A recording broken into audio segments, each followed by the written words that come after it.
Welcome everyone. We'll wait a few minutes here so that people can log in and join the call, and then we'll get going soon.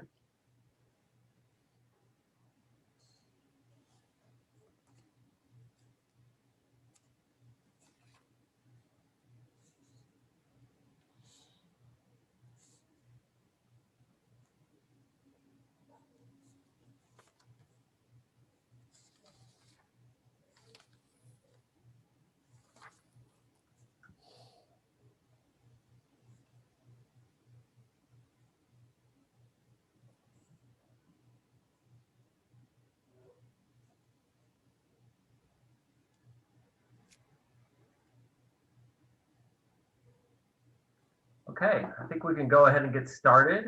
First, I want to welcome everyone to our panel on biotech and venture capital, hosted jointly by Owen and the School of Medicine Basic Sciences at Vanderbilt University. My name is Taylor Wood, and I'm the Associate Dean of Development for the School of Medicine Basic Sciences. To start, I have a few items of housekeeping to share with you. First, if you have any questions during the conversation, please feel free to type them in the chat box.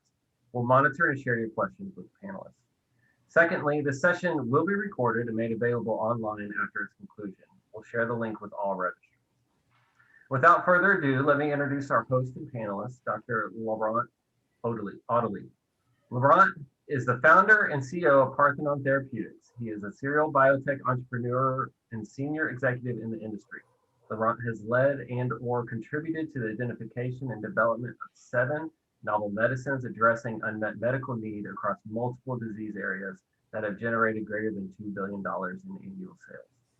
Prior to founding Parthenon Therapeutics, Laurent was at the helm of Chimera Therapeutics as its founding CEO, president, and director, where he led the construction of the business, bringing in over $135 million in funding and executing on a greater than $1 billion pharma partnership.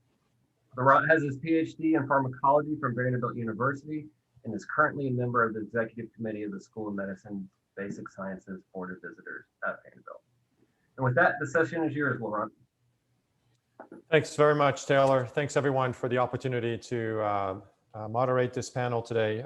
It's a very exciting opportunity. Obviously biotech is on everyone's mind here if you're into life sciences, and we're super lucky to be joined here by 2 other brilliant executives, Brian and Richard.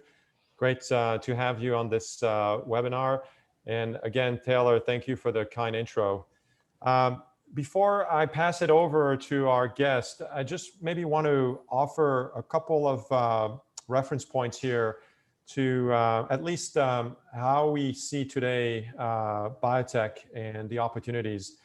So if we take a step back and compare, 2021 to maybe the 90s, I think it's fair to say that we might very well be in the golden age of biotech. And the reason for saying that is we pretty much have sequenced the genome. We've elevated expectations to an incredible height, but we haven't necessarily seen to date all the impact that sequencing the genome would actually provide us with. However, we're also seeing an incredible momentum in novel therapies being approved, novel modalities making their way through clinical development. I'm sure if you followed the news on CRISPR, you're seeing all these incredible announcements on the impact of CRISPR, which was obviously the subject of the Nobel Prize not that long ago. So that translational piece is actually happening as we speak. And we might have not have said that 10 years ago when we really started to sink our teeth in the genome, but now we're really starting to see that translational aspect happening real time. And when we then think about Vanderbilt and its role in the biomedical ecosystems, one can't help themselves but actually appreciate that the 3 key recipes are there at Vanderbilt. You've got ideas, you've got great people, and you've got the resources. And so the question then that we have to ask ourselves is how do we turn Nashville/Vanderbilt into the next Boston or South San Francisco ecosystem? And so with that, I'm going to pass it over to Brian and then to Richard to maybe tell us a little bit about themselves and also share their story on their experience in biotech and in life sciences in general. So Brian, to you. Sure. Thanks, Laurent. So for those of you on this list here, I see who I don't know, I'm Brian Layden. I've been in Nashville now for 21 years. Came here after my PhD, which is in toxicology, somewhat ironically. I was a postdoc here in biochemistry at Vandy, very short-lived. Moved from there into what was at the time the Office of Technology Transfer at Vanderbilt.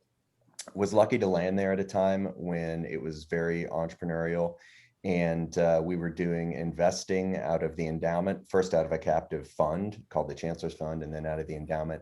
So I had an opportunity to really learn a lot about early stage company creation, venture investing, all the legal aspects and things that are just necessary to try to both build and launch a company. At the same time, that was when Jeff Kahn had just come here and had begun building what is now the Warren Center for Neuroscience Drug Discovery. Back then was the Vanderbilt Center for Neuroscience Drug Discovery. And so I had an opportunity to learn a lot of the business aspects of early stage drug discovery and early development, and then deal doing, as we were able to do the first deals that they ever did from technology developed at that center. With the likes of Johnson & Johnson, in addition to a startup at the time called Seaside. Was there for about 9 years when I had an opportunity to leave and start my own venture fund, which I did. We had a captive economic development type fund, and then a second unrelated to the state fund. Both were relatively small.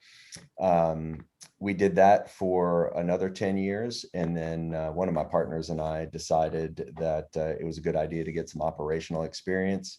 And at that same time, I had just been continuing my conversations with Jeff Kahn about, does it make sense to do some sort of startup at any of these different discovery programs that he had? And at that time, they had just had a program on mGlu4, positive allosteric modulators, returned to them from Bristol Myers Squibb through no fault of the programs. It was just a change in leadership. And they had begun to feel a little tired by being what they felt was sort of whipsawed around by the large pharmaceutical companies that they had been partnering with. As they do these big license and research deals, and then suddenly something would happen, whether it be a change in leadership or a change in prioritization or whatever it is. And the compounds that had been their babies for so long weren't going anywhere, or would stall or get returned. So at this point, I just happened to be working with some other people around town. Joe Cook Jr. is one of them, who said, boy, this sounds like a great idea. And, the short version of the long story is, he said, you run the company, I'll be the executive chairman and help. He has a ton of pharma experience himself. And so he's sort of the gray-haired guy who runs around behind me and makes sure we don't mess everything up too badly. He has his own venture fund here in town, and they invested, and he made a few phone calls. And ultimately, we ended up with Deerfield Management becoming our largest investor. They, at that time, had not yet completed their Ancora relationship with Vanderbilt. It was sort of done separate and alongside that. So with that, we launched what is Apello. And today I am the president and CEO of Apello. We have a very tight relationship with Vanderbilt and with the Warren Center for Neuroscience Drug Discovery. And we're currently advancing that compound I mentioned through phase 1 clinical trials.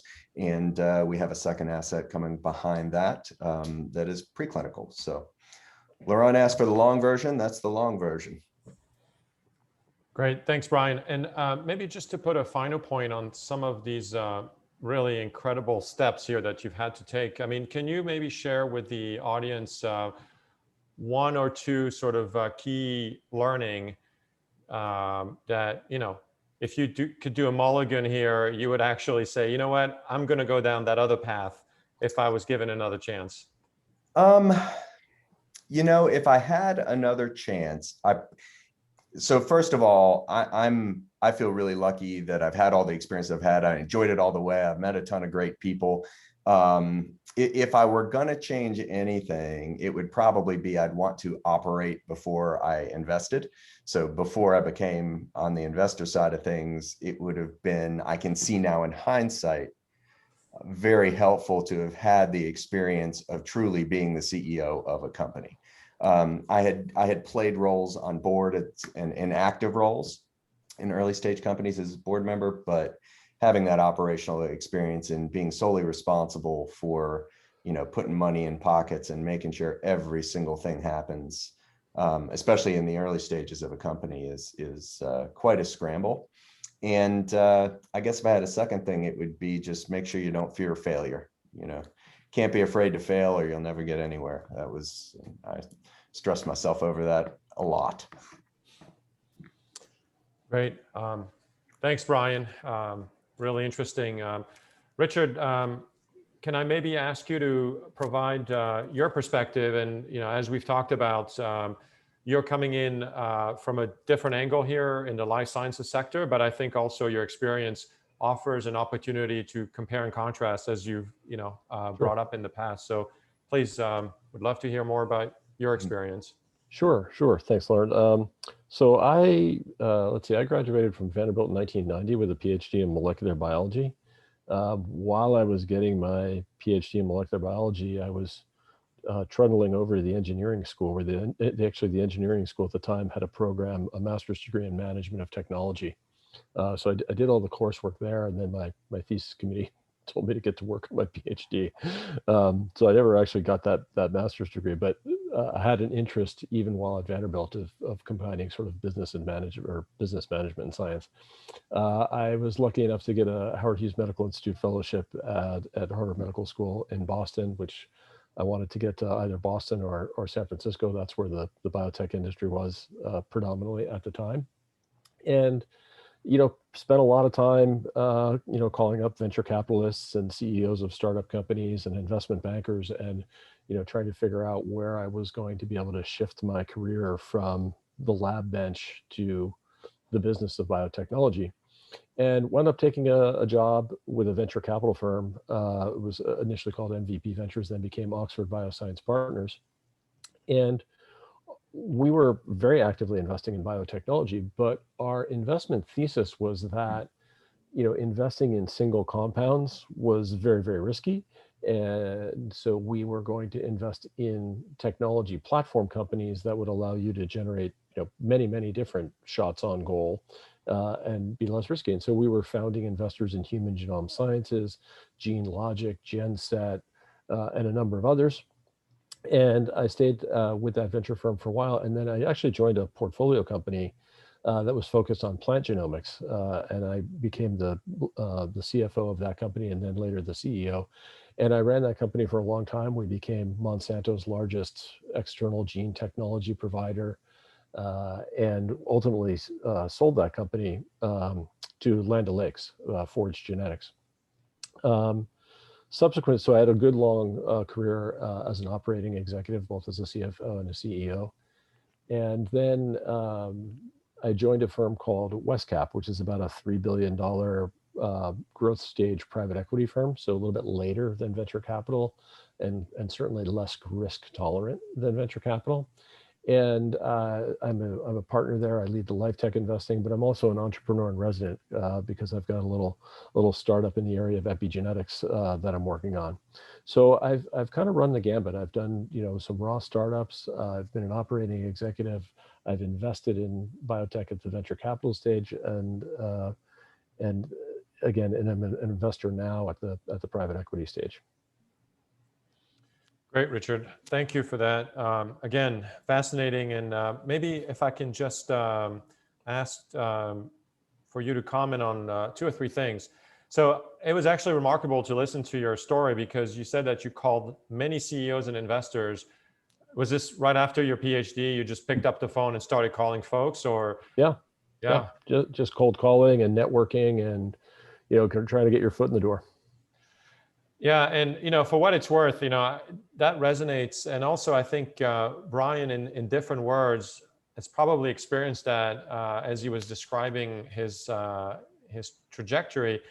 You've just got to be out there. I mean, that's the thing, right? Is that you just got to put yourself out there and not be afraid that people are A, not going to pick up the phone, B, talk to you but never talk to you again, Right. or C, you know, like talking to the wrong people. You know, so I think there's a lot to be said about that starter mentality, right? It's not just about medicines. Yes, it is ultimately the objective, but you know what? There's a lot of personal attributes and a lot of human relationships that got to be built in order to make a company, especially a biotech, successful. So that was really interesting. The other one, I just want to make sure I got this. So you were a CFO first, and then you became a CEO. Did I get this right? Yeah, absolutely. Did you have a business degree or some classes there? No. It was all learned through, you know, I'll call it the school of hard knocks, coming up through venture capital and, you know, analyzing and making investments and, you know, reading more business plans and financial projections than I ever care to remember. And so that's an interesting point. And, you know, I realize we're having a joint session here with Owen, but I think there's something here to be said about the fact that you don't always need degrees to be successful. But as a CEO or anybody who wants to run a company, you've got to get comfortable with numbers. It's not just about the science anymore. You got to really be able to, you know, straddle that world seamlessly to translate science into numbers and vice versa. Yeah, I couldn't agree more. So that was fascinating. So the other thing there, Richard, I just wanted to double click on is also maybe to get a bit of your perspective. You said a few things about single assets versus platform. And, you know, if maybe for the people out there that are thinking of building the next company here, I wonder if you can offer also a bit of perspective on your experience and what's a reasonably investable thesis in the biotech world. Yeah, well, I think I think it's useful to maybe put it into some historical perspective. I mean, you went back and looked at the 1990s. I would take it back even further. I mean, you know, Genentech went public in October of 1980, and they set a then Wall Street record for stock price appreciation the first day. So the IPO jumped 140% or something like that. They didn't have any preclinical compounds at the time of their public offering, right? They were, you know, they were the new kids on the block. They could cut DNA and glue it back together, and wasn't that cool? And they put this phrase in their S1 that they were going to be a FIPCO, right? Fully integrated pharmaceutical company. And nobody really in the investment community had any idea what it would take to become a FIPCO. Now, with hard work and a lot of money, they were able to actually successfully do that. But it was while they were a public company, it was far after the venture capital stage. And then the industry really went through these, you know, a series of ups and downs where, you know, biotech was in vogue or biotech was out of vogue with investors based on whether or not somebody had a, you know, relatively high profile clinical failure of a compound. And oh my God, you know, all of this stuff is good or all of it's bad. Everybody kind of got painted with the same brush, and a rising or lowering tide would lift or lower all boats. And it was in the midst of that background that we came up with this idea of, well, look, maybe a better way to build a mousetrap is, rather than putting all of our investors' money behind a single compound, can we find technology platforms that allow you to come up with, as I said earlier, many different shots on goal. And so that was the rationale behind our investment thesis during the early days of genomics. It's really interesting. And maybe taking that same question to you, Brian, in terms of this sort of constant question that one often gets, right, when they're starting off a biotech. You know, are you a platform play? Are you a therapeutics play? Are you both? Are you neither? So just wondering if you could also provide a bit of a spotlight on that conversation, because I think it does impact then this next generation of entrepreneurs and how they're thinking about an investable thesis. So Brian. So my first comment on thinking about an investable thesis, I guess, is, you know, don't get too wedded to one, because as soon as you think you've got what everybody wants, the pendulum swings the other way. whether it be from the 90s to the 2000s to now, even I've been around long enough, that I've seen it go from, a time when people kind of liked single asset companies, right? If you just look at it from that perspective, okay, we can isolate risk. So we're going to have these different investors who are all going to come together around this asset and that asset and this asset. And then if it dies, it doesn't contaminate all the rest. It just goes away, and we still have these other, individual vertically, or single asset companies. And now, I think it's much more attractive to have, a portfolio of things that you're going after, exactly as Richard described, that, you can spread the risk among many assets in the company. The same is true with stage of investment. So for a long time, I mean, if you go back, I don't know, 5-8 years ago, and you showed up with a harebrained idea and some professor, big idea, if it works, it's going to change medicine, it's CRISPR, it's, something on that magnitude. And you said, hey, we haven't proved any of this yet beyond the science publication. And I got one over here in Cell, and I got, professor, super well-known and important guy here. And we want to start a company, and we're going to do, they look at you and be like, yeah, too early, come back when. And, if you had the right manager with you, maybe, who had, done it 5 times.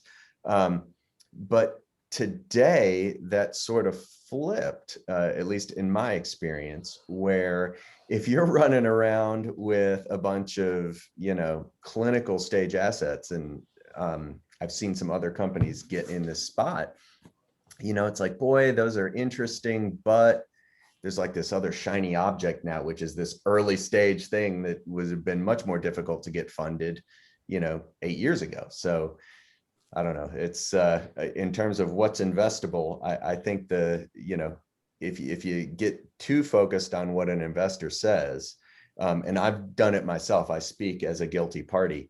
If you want 5 different answers on something, ask the same investor 5 different times and you'll get 5 different answers, or ask 5 different investors and you get 5 different answers. So you just got to kind of really be sure that you see the vision and you see where you want to go, and you've got the right people around you who can help make that happen.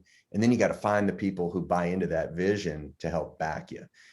So it's really a team effort too. So, I wouldn't chase the sort of investor, I don't know, whim. I know it sounds bad. I don't mean it bad at all. Totally understand it. But I don't know, Richard, does that resonate with you at all? It absolutely does. And you touch on something that I'm sure we're going to get to in the discussion, because, politicians,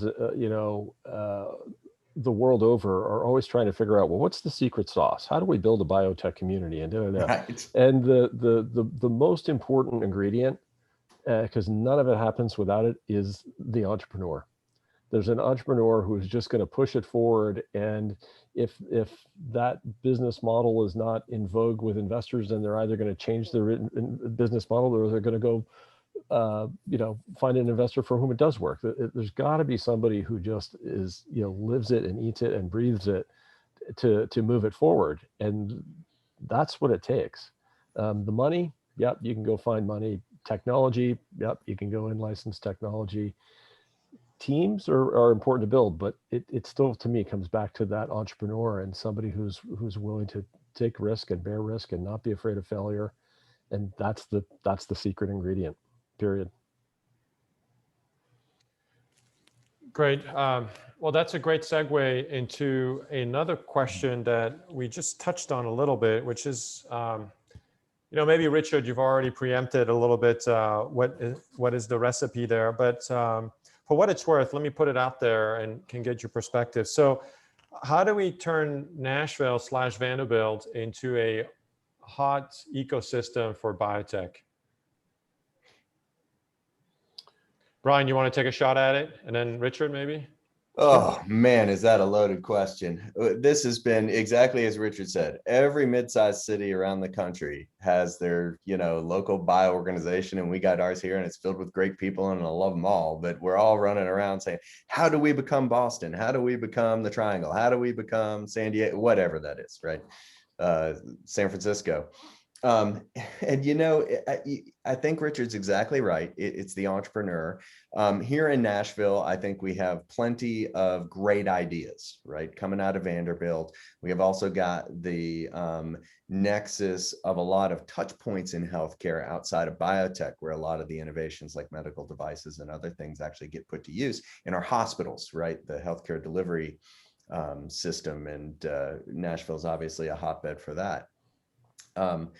What we haven't had historically are the managers like Richard described. There's a few, but historically hasn't been a ton. As Nashville's been growing by leaps and bounds over the last 20 and 10 and 5 in particular years, more of those people are moving here, and different people are putting their companies here and growing little bits of new companies that ultimately themselves could grow, be successful. And then those people will go and sprout new companies the same way that things grew in various other clusters around the country, including in healthcare services here in Nashville. So now the people are getting to be what I would consider a critical mass here. You know, the money aspect of it has certainly gotten easier. Right now, we're in strange times with that. I think there's an unusual amount of money out there for good ideas and good management teams. And you no longer have to be as local. So it used to be you had to be in Boston, you had to be in San Francisco, because that's where the management and the money existed. Now the money's willing to go other places. They're willing to go there because the managements are teams are getting dispersed a little bit as they want to live different areas. And, you know, you can operate virtually. We certainly do. So I think the other secret ingredient to this that nobody can really plan for, you just have to be prepared for, is just a little bit of luck. And I hate to say that because you can't make it. I know people like to say it's funny, the harder I work, the more luck, or yeah, the more luck I have. And to some extent that's true. But there's this little bit of serendipity that happens to make it really go. I think, you know, everybody around here, from Vanderbilt to the local bio folks to everybody else, it's a very happy, collaborative community, fortunately. So I think we're well positioned to capitalize on that serendipity when it does hit. Thanks, Brian. Richard, would you like to offer a perspective? Yeah, I think, I mean, I guess where I start is, you know, maybe we don't want to make Nashville another South San Francisco, but maybe just a better version of Nashville. So in other words, we don't need to just try and recapitulate what other people are, and take a step back and look at the unique assets that perhaps Nashville has, and certainly a lot of healthcare services companies, and how would that ever play into quote unquote drug discovery or other aspects of, you know, I'll call it, you know, biohealth entrepreneurialism. I think you have to have an entrepreneurial mindset at the technology transfer office, because you know it's pretty easy to take compounds and just license them out to pharmaceutical, and just kind of turn big pharmaceutical companies and just turn that crank. And it's, you know, in some ways it's lower risk if, you know, those big pharmaceutical companies can, you know, afford to pay, you know, licensing fees and whatnot that little tiny startups can't. And so you have to make a conscious decision, you know, as some other universities did, you know, historically, Stanford, MIT, et cetera, that says, you know what, we want to try and back our local entrepreneurs and make it easy for our faculty to start companies and spin out companies. And, you know, that's probably something that we could examine to say, you know, can we get better at that? Terrific. Thanks. This is personally, at least, very helpful to get your perspectives. Let's maybe switch gears a little bit here and talk about, so you've got the great idea or ideas, you're out of Nashville or Anchorage, you're moving right along, you're generating value, you of course got investors, now you're starting to hit some milestones and starting to think, okay, maybe there's something big there. So can we talk about exits? And not suggesting that necessarily that's the objective here, but just love to get your perspective on exit strategies and the different kind of exits. Because from the outside, we certainly see the IPO numbers, we see the multi-billion-dollar market caps, but there are other considerations right around exits. So if you don't mind offering a perspective, including but not limited to the hot buzzword, which is maybe kind of losing a little bit of its frizzle, which is SPACs, but just in general, different exit paths and pros and cons for each. Maybe just to reverse orders a little bit, Richard, can you take a first stab at Yeah, this? sure. So I don't, I view, especially in biotech, IPOs are not necessarily exits at all. They're, just another step in the financing round, and typically, entrepreneurs and the venture capitalists, they're all locked up. A lot of times these companies have very low floats, and so yeah, it's not necessarily a liquidity event. I think the challenge, of course, in biotech is, what are the milestones, what are the criteria by which we're measuring these companies' progress? Because we can't measure them using traditional business parameters, because they typically don't have revenues or margins or things like that. And so the milestones are all these surrogates that largely correspond to the FDA approval process. Did you get through phase 1? Did you get through phase 2? Did you get through phase 3? Have you filed an NDA? And it takes a fair amount of specialized knowledge to dig through that stuff.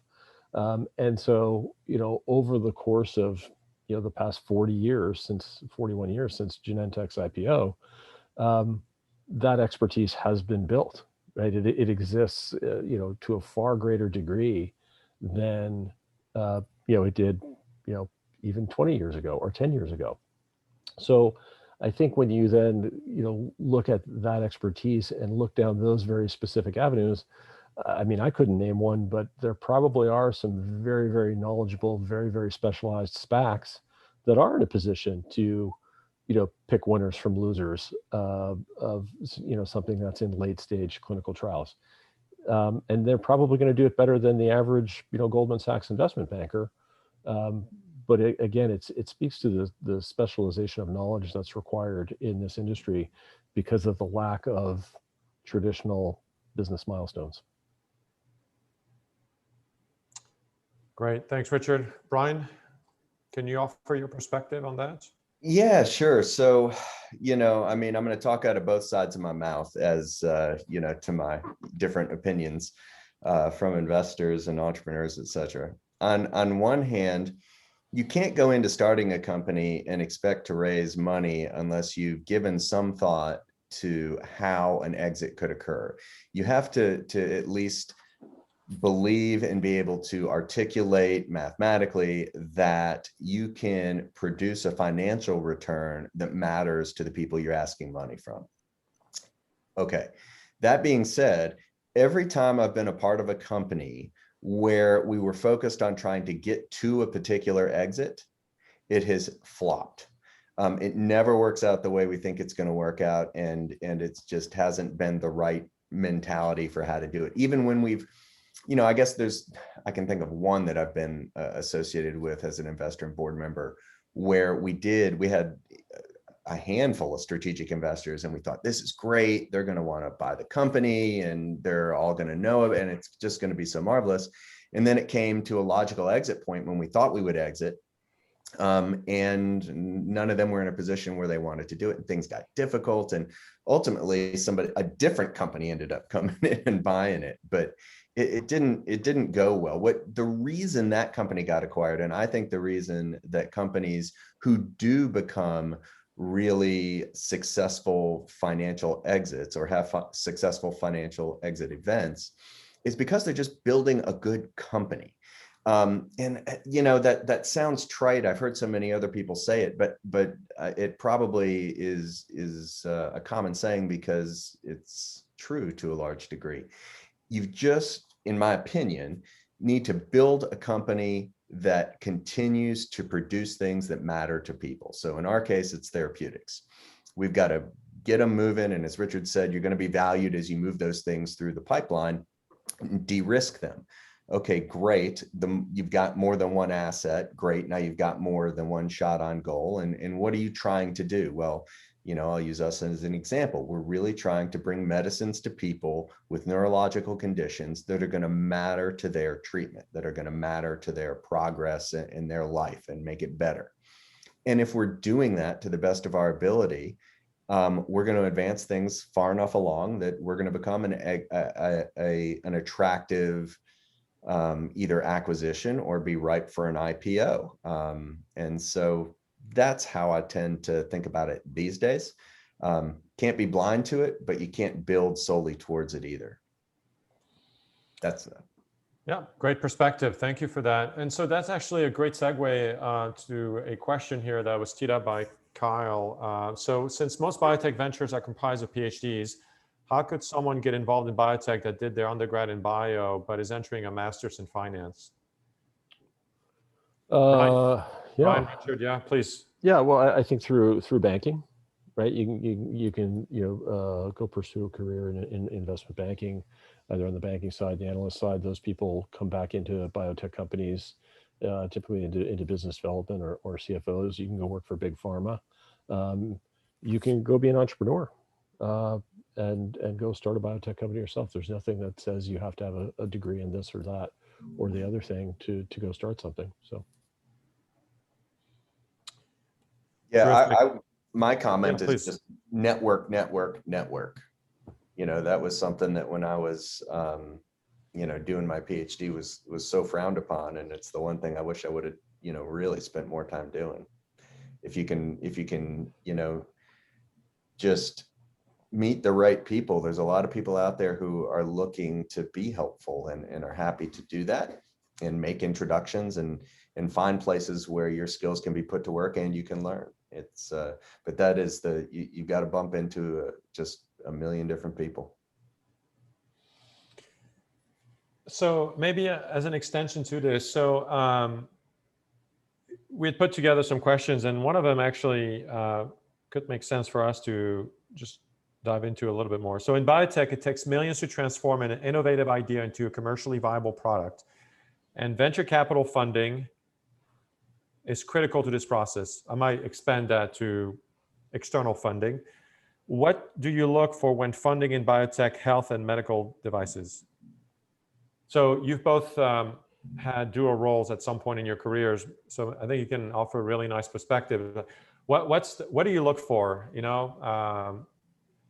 in why it would make sense to invest in that company or in that team? Well, so the private equity firm that I'm currently with, we wouldn't do biotech investing, right? We would consider it to be too risky and too specialized. But I think I can make some general comments. So number one, I'm looking in any investment. I'm looking for the entrepreneur. I'm looking for the person who is just absolutely driven to find the way to make the business work, no matter kind of what curveballs get thrown at them. So that again is kind of the most important ingredient for me. I think I'd also, when considering a biotech investment, I'd want to consider what I call the financing strategy. So in other words, okay, you're here at this particular stage of development. How much money and how much time do you need to get to the next stage? What's going to define that stage? And is that going to be readily apparent to the universe of investors that we're going to go raise that next tranche of capital? It speaks again to these milestones and how are we going to measure that this business is being built and being successful if we can't measure it through the traditional, financial statements. Yeah, I concur with your first point entirely. It is people, and also people. Not just the entrepreneur, which is obviously of paramount importance. Somebody who can build a team, work with others. I mean, we started off by everybody saying how difficult biotech can be, and how many times these companies fail, etc. When things are hard, and they will be, how are the people going to react? How are they going to maneuver? Are people going to be looking to jump ship? Or are they going to be all working together to find solutions. And you know, do you have an entrepreneur who can get everybody rowing that boat the same direction to plow through these hard times? But it's also the co-investors. I think having the right combination of other people who are interested, see the common goal, see what the company is trying to do. It not just helps with the future financing when you wind up needing more money than you think you're going to need to actually get to that exit event that we mentioned before. But it also just brings differing opinions and thoughts. And when you get experienced people who you work well with around that table, that to me is the ultimate recipe for success. And then, you know, it's got to be something you really believe in, that you really want to do. You think it's a quality idea, goal, company, etc. I see a ton of people who say, gee, I want to be an entrepreneur, which is great. And, you know, okay, so what are you going to do? Well, I come up with, you go searching for ideas. And so many times I think people pick an idea that they think is sort of good enough. It fits the criteria, it checks some boxes, but it's not really something that they're passionate about, or that they really are going to be able to pour their heart and soul into. And I think that that's where sometimes things go a little astray. And I see these folks, and I would see them when they'd come in and pitch, and it'd be like, here, I've got my check boxes that I think you're looking for. Everybody tells me I need the IP, I need the management, I need the team, I need the exit plan, I need, and it's like, okay, but there's just not a sense that there's a real passion and drive and that sort of thing. And boy, without that, it's hard to be successful. Great. Yeah, I would even, add, for what it's worth, are you willing to not take a salary for a year or two just to put together the idea and the business plan? Yeah. I think if the answer is no, I think you've got your answer right there. But that's just a perspective. That's a great point. That's a great point. So I'm just going to also ask the audience to not hesitate and send us your questions. We would be happy to provide you with our perspectives and, maybe even an opinion here and there on what makes sense and not make sense. So I'm just going to go through a little bit of the questions here, but maybe, just to keep things here dynamic, Brian, Richard, are there questions that maybe you want to throw back our way, my way, and just to kind of keep the flow going here? We just got another 15 minutes or so. Well, I think an interesting rhetorical question that we can ask ourselves, because again, we're talking about people, we're talking about entrepreneurs, and it's Vanderbilt.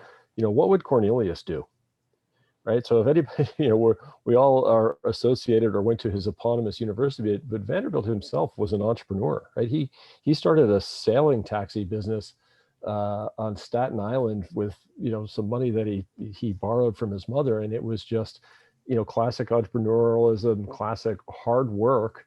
And then he saw an opportunity to be an early adopter of steamships, and that's really where he made all his money. And so I think it goes back to how do we emulate that? How do we find that grit and that determination and that entrepreneurialism, because that's what we need to find. Yeah, and I think just touching back on what Brian was saying, at least for me, I know that the idea is right if I don't look at it as a job anymore. It's like thinking becomes clear, right? That this is it, right? And I just have to wonder if Cornelius Vanderbilt, had a little black book with 100 ideas, and that was the one, right? Or maybe he just sort of stumbled on it and then he pursued it at full speed. But I think, ultimately, that's at least for me, the secret, right? Is that I don't really care if I'm not going to get paid for that idea for a couple of years, 3 years, I will succeed, right? You want to get there at any cost. You believe in it in your soul. And the reality is that if you hit that sweet spot of conviction, it'll come through in your communication. You'll see it over and over, right? People who believe in something so strongly that they're just willing to, move mountains. They don't need to convince themselves that this is the right idea. So anyways, so that would just be maybe a thought here in terms of what it takes to be a successful entrepreneur, or at least to be an entrepreneur. Whether or not you're successful, that's for history to determine. Were you ever told that you didn't have the right background, or you didn't have the right education, or right?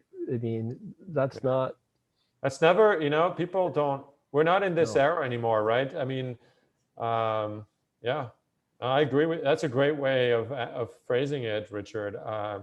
Never, ever, ever. It's more, well, have you thought about this? Have you thought about that?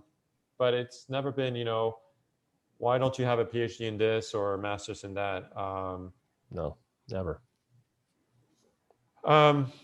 I'm going to switch gears again here because we just got another question. So let me just throw it your way. What is the biggest barriers for small companies when signing license agreements with academic or research center? I don't know. Upfront payments, terms,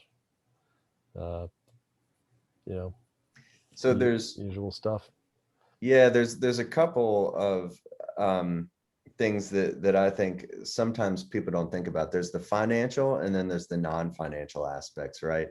And in most of the time, I find that is spent negotiating the non-financial aspects, all the things that the lawyers want to gnash their teeth on for days and weeks and months about, who's responsible when things go wrong, who's indemnifying whom and to what level of insurance. I mean, what are the non-financial diligence milestones? So if you don't meet this milestone for a pharma, you're going to file your IND, you're going to begin a phase 1 trial, you're going to begin a phase 2 trial, whatever it is, raise money by date X, then we're going to take it back.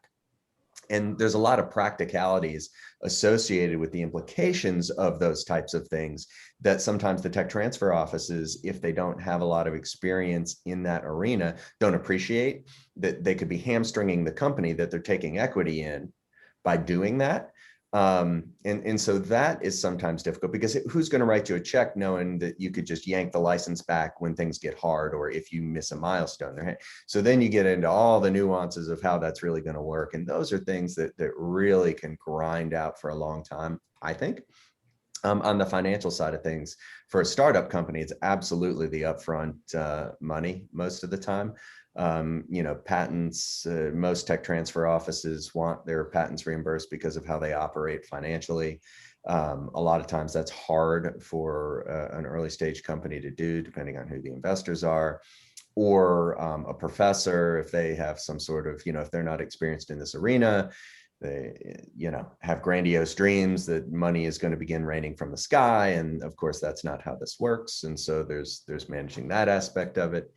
There's a variety of things. And you just, to the point about being passionate about it and being the entrepreneur, you just got to line them up and knock them down and keep one foot moving in front of the other until it gets done. Yeah, it also speaks to the comment I made earlier about having an entrepreneurial culture or at least attitude within the technology transfer function, because if it's going to be transactional and I'm just here to get the biggest royalty and the most, milestone payments, go sell it to Merck. Honestly, just go sell it to Merck. Well, but if you want to get on my side of the table, if you want to take some equity and take some risk and work with me to try and build this company and view the world through my eyes as the entrepreneur and be my partner, that's a very different cultural mindset that, and I don't have enough experience with the technology transfer function at Vanderbilt to say whether they have it or they not. So it's not a comment on them, but Lita Nelson at MIT, back in the day when I was at Oxford Press, she definitely had that attitude, right? I'm going to help you build companies. So, and I'll defend the tech transfer offices, which anybody on this call who knows me may be surprised to hear. But a tech transfer office can only do what they have the support from the highest levels of the university to do. So you can hire Lita Nelson or any of the other folks from Stanford and Harvard or wherever you want to go. The most entrepreneurial tech transfer director you can think of. If the general counsel and president/chancellor or whoever else board is just risk averse, Doesn't matter. Not going to happen. You have to have all the ducks in a row. Everybody's saying we're going to do this. And then you've got to have the tech transfer office who has the experience, wherewithal, know-how to execute in that vein. But without that support from the top, it's just a bunch of talk. Yeah, and I actually think it's an opportunity for Vanderbilt as a private university, as opposed to a University of California campus. It's a huge opportunity.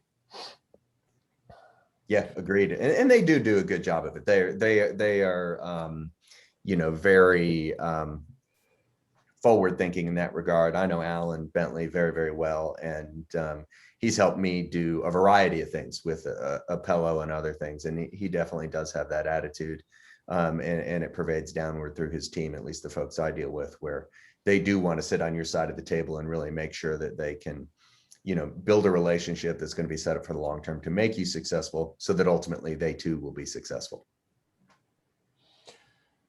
So that's a great perspective. And maybe just to offer one or two tip to the person who sent that question. And again, I just want to reiterate it. So the biggest barriers for small companies when signing license agreements with academic or research centers. So maybe one or two pieces of advice from your side when negotiating with TTOs. Brian, you want to take a stab at it? Well, yeah, I that's such an open-ended question. I think I'll answer it with an open-ended answer. And I hate when people say this answer, but it is nonetheless true. I think you need to find people who have been there and done that, know the ins and outs, know where the pressure points are, know what's really important and not important, have seen creative solutions to barriers, and can offer those up in a constructive way. Because, as with each B2B deal, there are common themes that arise, but each one is different. Different people in different circumstances have things that matter to them in particular based on their own histories and the current situation. And so I think having, somebody who can sort of sit in your corner and offer direction from a very experienced point of view to a younger entrepreneur who may be doing this for the first time is incredibly helpful. Richard? Yeah, get them to see the win-win. Get them to see, from your perspective and how they're going to win when you win. Yeah, and if I may, I think tell your story, right? Because, TTOs will win if you win, like Richard, I think, is alluding to. But I think you also got to articulate what your value proposition is and why that deal makes sense to you and therefore makes sense for the TTO. I would probably adopt a more positive, so maybe barrier is too strong of a word. It's more, what are the opportunities to actually create synergies between your company and the TTO or whoever you're getting a deal done with, and tell your story. Honestly, I have seen it over and over, and it's worked for myself. Yeah, maybe people are going to find out your true intent. Well, if your true intent is not that great, might as well put it out there and hear that it's not going to work. But, there are people like all of us, right? There's nothing about it that makes it a reward for them to block a deal. They get rewarded if deals get done. And you just have to figure that out, in terms of what are the incentives there, and then make sure that they're aligned. But, personally, I've dealt with a Vandy office. I've dealt with many other TTOs, and yeah, it's a different conversation. But at the end of the day, the common theme is I'm telling them what my story is, what the value proposition is, and why that deal makes sense. And then everybody goes, okay, I get it, and maybe it doesn't work for them, or maybe it does. We've just got 5 minutes here, so maybe one more call for any questions. And while we do that, I'm just going to take one more opportunity here for Brian, Richard. Maybe if there's anything else that you want to highlight that we haven't covered over the past 15 minutes or so, please, the floor is yours. You didn't tell us what you might have done differently. Is there anything you would have done differently in the way you've approached your career in, being a biotech entrepreneur? Thanks, Richard. And I don't want to be too philosophical, but I just wish that I could have been myself sooner. I think that, that when things start to click is when I just got comfortable with, what we're trying to do in terms of company building. And sometimes, we create these constructs in our head on what an entrepreneur should do and what a CEO should look like or do or say. But you know what? We all have our way of getting things done. And I got to say, having been both on the funding side, having created a small fund in one of the companies that I led, as well as having been an operator, both CEO, CSO, yeah, it's just unfortunate that it takes so long, right, to kind of get comfortable with that CEO role. But that's one thing. The other is don't be afraid to ask people for advice and help. Just tell people, I don't know. I mean, and initially, I got to say in my CXO trajectory, I was kind of thinking that, I got to have it all figured out. Otherwise, people are not going to give me money. Well, you know what? That's okay. Just ask for help, and if they're not going to give you money, might give you advice. And that's pretty valuable. Frankly, it lasts longer than money, to tell the truth. Those are great points. I couldn't agree more. I absolutely agree with both of those comments. The building up the sort of false construct of what you think it's supposed to be, instead of just believing in yourself and understanding that the way you're going to interact and drive things forward doesn't necessarily have to fit the construct that you think it is, and being comfortable with that is a big deal.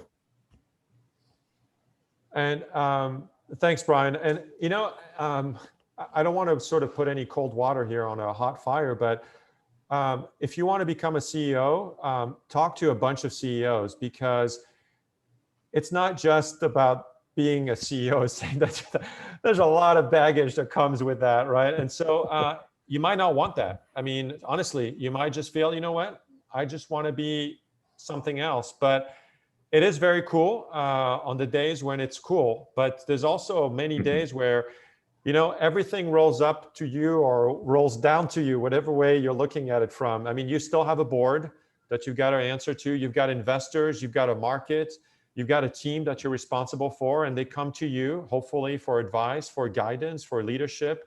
And you're the one who has to keep the plane steady when it's super bumpy.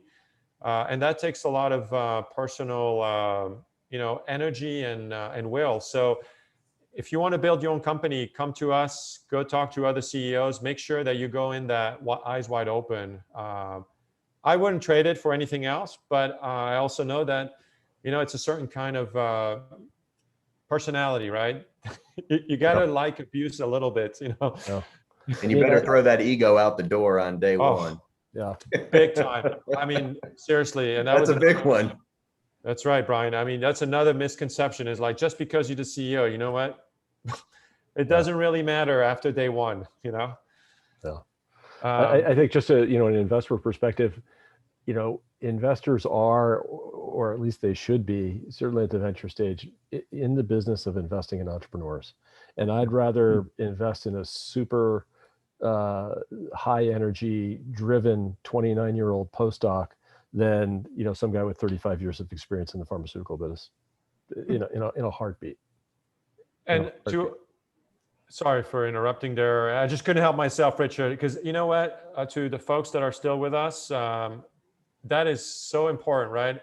Bring yourself to the job. Don't worry about what you're not or what you are. Just bring your passion, your vision, and your knowledge, and things will work out. I know we're almost out of time here. Just got a minute. I'm just going to take a quick last stab. I know I think there was a request for feedback. Please don't forget about the survey, but I'm just going to throw that last question. Aside from the entrepreneur/CEO, what are the other critical roles investors look to have filled when deciding to invest? That's a long one, but maybe like 10 seconds each. Richard, 10-second feedback on that, yeah. And then Brian, and then we'll wrap it up. I mean, depends on the stage. The later the stage, the bigger the team you expect to have in place. So if it's, seed stage, a CEO, as you move along, then, the chief scientific officer, technical officer, medical officer, whoever's driving the R&D bus, the CFO, business development, pretty straightforward stuff. Yeah, it's for a pharma company, you got to have the preclinical expert, to run your preclinical program. You got to have a CMO who's driving things when you get into the clinic and preparing for the clinic. And usually I think you need that sooner than most people think. And then it's the finance. Awesome. Thank you, Brian. Thank you, Richard. Thanks for the organizers. I'm going to pass it back to you if that's what makes sense. But it's been a pleasure. I've learned a ton. It was awesome, Richard, Brian, to interact today. And thank you so much for the Vanderbilt crew here for this opportunity. So let me know how you'd want to handle if we just shut off the camera or it's back to you. I will stay on for a minute. Thanks, everybody. Thank you. Thank you.